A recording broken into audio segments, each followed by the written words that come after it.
ভিডিওটি শুধুমাত্র এডুকেশনাল পারপাসের জন্য বানানো হয়েছে। আমি কোনো সেবি রেজিস্টার ফাইন্যান্সিয়াল অ্যাডভাইজার নয়। কেউ যদি বাই অথবা সেল করেন নিজের রিস্কে নিজে করবেন। হ্যালো ট্রেডার্স,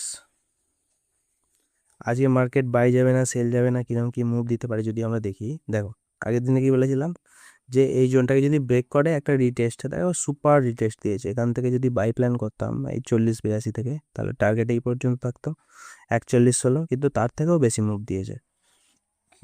ঠিক আছে, এটা হয়ে গেল আগের দিনের যে অ্যানালাইসিস ছিল তার ভিউ। এবার আজকে মার্কেট কি করতে হয়েছে সেগুলো যদি দেখি, দেখো আগের দিনের ড্রয়িংগুলো কিছু রিমুভ করে দিই। এখন কি করেছে মার্কেট, এখন রেজিস্ট্যান্স জোনকে ব্রেক করেছে। যদি ভালো করে দেখি দেখতে পাবো কি, যে রেজিস্ট্যান্স জোনকে ব্রেক করে দিয়েছে। দেখো, এটা একটা স্ট্রং রেজিস্ট্যান্স ছিল, এখান থেকে রেজিস্ট্যান্স নিয়ে মার্কেট ঝরেছিল, এখান থেকে রেজিস্ট্যান্স নিয়ে ঝরেছিল, কিন্তু এই জোনটাকে ব্রেক করে দিয়েছে। এরপরে মার্কেট যদি এই আপসাইড সাস্টেন করে যায়, দেখো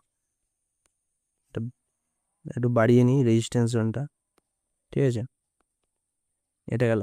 এর এখানে যদি সাস্টেন করে যায় তাহলে এখান থেকে কি হবে, মার্কেট একটা ছোট্ট রিটেস্ট আসবে, যেখান থেকে এখানে রিটেস্ট আসবে। এই রিটেস্ট আসার পর আমরা ওয়েট করবো এখানে কোনো প্রাইস অ্যাকশন বা ক্যান্ডেলস্টিক প্যাটার্ন বানালে। যদি আমরা দেখতে পাই এর থেকে লোয়ার টাইম পেবে 15 মিনিটে বা 5 মিনিটে দেখতে গেলে কী করবো, এখান থেকে আমরা বাই সাইড প্ল্যান করবো এবং নেক্সট জোন পর্যন্ত টার্গেট থাকবে। এবার নেক্সট জোনের জন্য আমরা কী করবো, একটু মার্কেটটা ছোটো করে নেবো। তাহলে নেক্সট জোন কোথায় আছে, দেখো নেক্সট জোন আছে আমার এখানে। তার মানে এটা একটা ভালো রেজিস্ট্যান্স জোন। তাহলে মার্কেটের টার্গেট কত দূর থাকবে, এই পর্যন্ত। এটা গেল বাই সাইড, ঠিক আছে। এবার এটা যেহেতু মার্কেট ব্রেক করে চলে গেছে রিটেস্ট নিয়ে, এটা কী হয়ে গেছে এখন সাপোর্ট হিসাবে কাজ করবে, যে এই জোনটা আর বাড়িয়ে নিই। এবার মার্কেট যদি এর থেকে এখানে সাস্টেন না করতে পারে, মার্কেট ধরো এখান থেকে ডাউনফল করলো, করে এখানে যদি না কোনো বুলিশ প্যাটার্ন যদি না আমরা দেখতে পাই, এটাকে ব্রেক করে দিল। ব্রেক করার পর এই যে রিটেস্ট যাবে, এখানে তখন কী দেখবো আমরা, বেরিশ প্যাটার্ন।